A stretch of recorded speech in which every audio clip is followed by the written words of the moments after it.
Good morning students. आज हम लोग क्लास नाइन्थ की एनसीईआरटी में सोशल साइंस में सिविक्स को देखेंगे। सिविक्स में आज का पहला टॉपिक होगा हम लोगों का लोकतंत्र क्या है, लोकतंत्र क्या और लोकतंत्र क्यों, व्हाट डेमोक्रेसी वाई डेमोक्रेसी। आप जैसा कि जानते हैं कि लोकतंत्र क्या है, इसकी विशेषता क्या है। हम बहुत ही सरल तरीके से इसको समझाने की कोशिश करेंगे आप सबको कि लोकतंत्र क्या है, इसकी विशेषताएं क्या हैं। हम एक एक करके इसकी चर्चा करते चलेंगे इसमें, और ये भी हम इसमें पढ़ेंगे कि लोकतंत्र और गैर लोकतांत्रिक शासन में क्या अंतर होता है, मैं इसको भी बताऊंगा। और इस चैप्टर के अंत में इस बात की भी चर्चा की जाएगी कि डेमोक्रेसी की ब्रॉड डेफिनेशन क्या होते हैं, कॉन्टेम्प्ररी वर्ल्ड में डेमोक्रेसी की सबसे पॉपुलर जो शासन पद्धति है वह क्या है, और किस तरीके से शासन की सर्वोत्तम व्यवस्था है, क्या लोकतंत्र ही शासन की सर्वोत्तम व्यवस्थाएं हैं। इन सब चीज़ की चर्चा हम करेंगे। आइए हम बात करते हैं कि लोकतंत्र क्या है। देखिए, लोकतंत्र के बारे में कहा जाता है कि लोकतंत्र दो शब्दों से मिलकर बना हुआ है, लोक और तंत्र। लोक मतलब जनता और तंत्र मतलब शासन। लोक मतलब जनता और तंत्र मतलब शासन। आप कह सकते हैं कि जनता का शासन ही लोकतंत्र है। आप कह सकते हैं कि जनता का शासन ही लोकतंत्र कहा जाता है। तो इस तरीके से आप इसकी व्याख्या कर सकते हैं साथियों कि लोकतांत्रिक शासन व्यवस्था क्या है। तो लोकतंत्र ही, लोगों का शासन ही लोकतंत्र है, जनता का शासन ही लोकतंत्र है। लोकतांत्रिक सरकारें और गैर लोकतांत्रिक सरकारें दो प्रकार के बांटे जाते हैं। लोकतांत्रिक सरकारें वहाँ पर होती हैं जहाँ पर जनता के द्वारा चुने गए प्रतिनिधि शासन को संचालित करते हैं, उसे लोकतांत्रिक सरकार कहा जाता है। जहाँ जनता के द्वारा चुने गए प्रतिनिधि शासन को संचालित करते हों, याद कर लीजिएगा, जहाँ जनता के द्वारा निर्वाचित प्रतिनिधि शासन को संचालित करते हैं उसी को लोकतांत्रिक सरकार कहा जाता है। और गैर लोकतांत्रिक सरकारें किसे कहा जाता है? तो जहाँ पर प्रतिनिधि लोग, शासन को संचालित करने वाले शासक लोग जनता के द्वारा निर्वाचित नहीं होते, उसे गैर लोकतांत्रिक सरकार कहा जाता है। जहाँ पर चुनाव नहीं हुआ करते वे गैर लोकतांत्रिक सरकारें कही जाती हैं।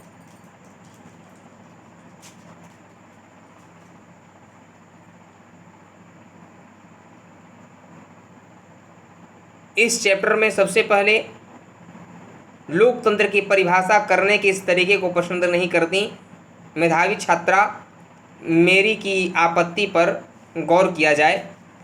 आइए सबसे पहले हम यहाँ पर मेधावी छात्र एक हैं जिसका नाम है मेरी, और मेरी जो है सो आपत्ति करती हैं।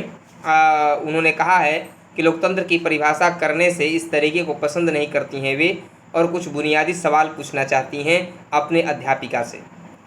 तो अपने अध्यापिका से क्या क्वेश्चन पूछती हैं मेरी, उसके बारे में चर्चा किया जाए हम लोग थोड़ा सा। और उनकी अध्यापिका का नाम है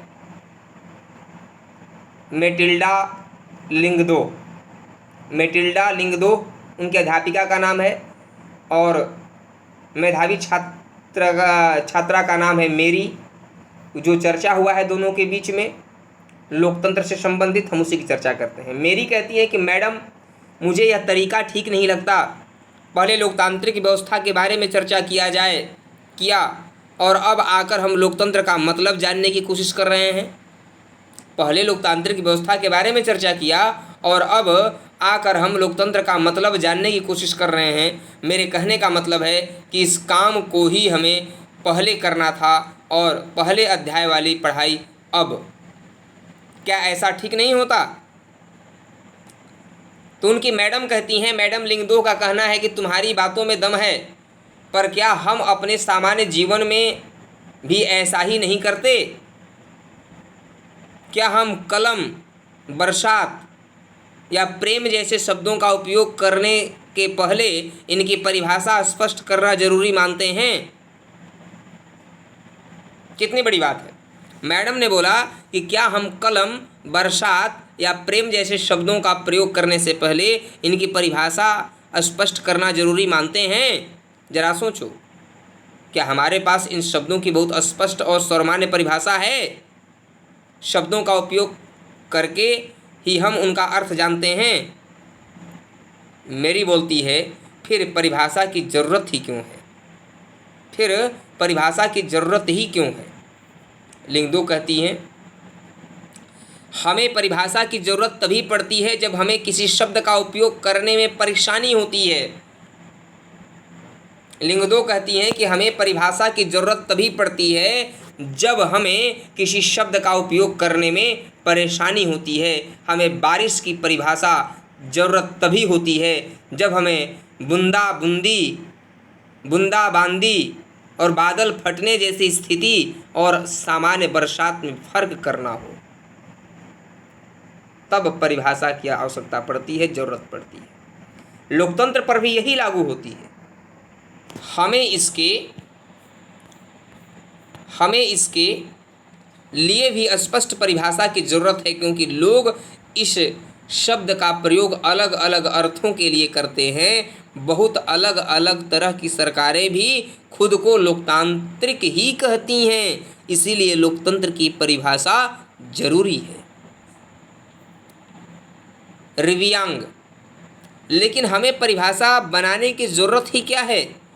एक दिन आपने हमें अब्राहम लिंकन की एक वाक्य सुनाया था मैम, और वह वाक्य था कि लोगों के लिए, लोगों की और लोगों के द्वारा चलने वाली शासन व्यवस्था ही लोकतंत्र है।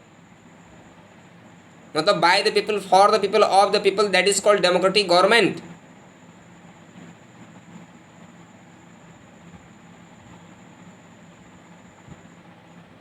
मेघालय में हम स्वयं पर राज करते रहे हैं।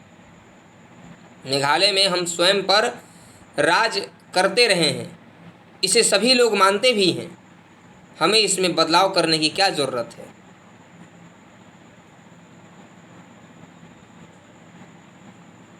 लिंग 2 मैडम कहती हैं कि मैं यह नहीं कहती कि इसमें बदलाव करने की ज़रूरत है। मुझे भी यह परिभाषा बहुत सुंदर लगती है जो अब्राहम लिंकन ने दी है। जब तक हम इस मसले पर खुद से विचार न करें, तब तक यह तय करना मुश्किल होगा कि लोकतंत्र की यही सर्वोत्तम परिभाषा है। हमें किसी चीज़ को सिर्फ इसी आधार पर स्वीकार नहीं कर लेना चाहिए कि किसी बहुत नामी गिरामी आदमी ने उसके लिए कुछ बहुत अच्छा कहा है या सभी लोग उसे सही मानते हैं। योलांदा कहती हैं कि मैडम, क्या मैं कुछ कह सकती हूँ? हमें कोई परिभाषा तलाशने की ज़रूरत नहीं है। मैंने कहीं पढ़ा है कि डेमोक्रेसी यूनानी शब्द डेमोक्रेसिया से बना है। यूनानी में डेमोस का अर्थ होता है लोग और क्रेसिया का अर्थ होता है शासन। इस प्रकार डेमोक्रेसी अर्थात लोकतंत्र का अर्थ है लोगों का शासन। यही सही अर्थ है, फिर परिभाषा की क्या ज़रूरत है? मैडम कहती हैं, लिंग 2 मैडम कहती हैं कि इस सवाल पर विचार करने का यह भी बहुत उपयोगी तरीका है, पर मैं इतना कहूँगी कि सिर्फ शब्द की उत्पत्ति से उसकी परिभाषा निकालने का तरीका हरदम उपयोगी नहीं रहता। शब्द का अर्थ हमेशा अपने मूल से जुड़ा या बंधा नहीं रहता। समय या प्रयोग के साथ साथ उसका अर्थ बदलता भी रहता है। अब कंप्यूटर शब्द को ही लो, यह कंप्यूटिंग अर्थात गणना शब्द से बना है। मुश्किल गणनाओं को सरलता से करने के लिए बने यंत्र को ही कंप्यूटर कहा जाता है। दरअसल ये बहुत शक्तिशाली कैलकुलेटर थे, पर आज शायद ही कोई इस अर्थ में कंप्यूटर शब्द का प्रयोग करता है। अब तो कंप्यूटर का उपयोग लिखने में, पढ़ने में, डिज़ाइन बनाने में, संगीत बनाने में, सुनने में, फिल्म देखने में होता है। शब्द वही रहते हैं, पर समय बीतने के साथ उसका अर्थ बदल सकता है। ऐसी स्थिति में सिर्फ शब्दों के मूल अर्थ पर ही भरोसा करना बहुत उपयोगी नहीं होता। मेरी कहती है कि मैडम आपके कहने का मतलब यह है कि इस विषय पर खुद सोचने का कोई शॉर्टकट नहीं है, हमें इसके अर्थ पर गौर करना ही होगा और इसकी परिभाषा गढ़नी ही होगी। लिख दो। मैडम कहती हैं कि एकदम सही, इसीलिए आओ अब हम यह काम कर डालें, मतलब एक सरल सी परिभाषा देखें, सरल सी परिभाषा बनाएं। यह जो लाइन था, यह जो बातचीत था, यह जो वार्तालाप था, यह दो लोगों के बीच में था, एक छात्रों के बीच में, छात्राओं के बीच में और मैडम के बीच में, जिसे मैंने लाइन बाय लाइन पढ़ करके मैंने आपको बताया।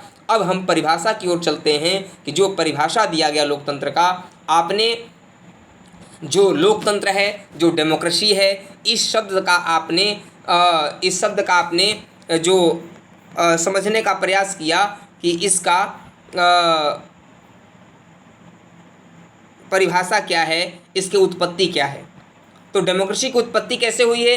तो डेमोक्रेसी की उत्पत्ति यूनानी शब्द से हुआ है। यूनानी शब्द डेमोक्रेसिया था। डेमोक्रेसिया में दो शब्द मिले हुए हैं। डेमोस का मतलब होता है लोग और क्रेसिया का मतलब होता है शासन। मतलब लोकतंत्र में लोगों का शासन ही लोकतंत्र कहा जाता है।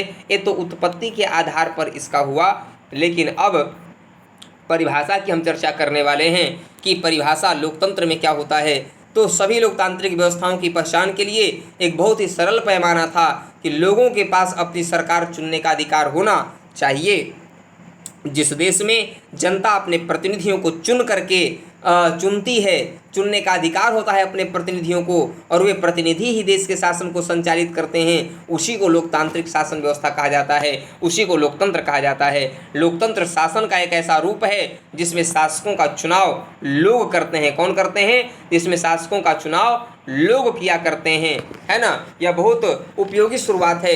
यह परिभाषा बहुत स्पष्ट ढंग से लोकतंत्र और गैर लोकतांत्रिक शासनों में अंतर कर देता है। जैसे म्यांमार में आप देखेंगे कि म्यांमार में सैनिक शासन का चुनाव लोगों ने नहीं किया है ना।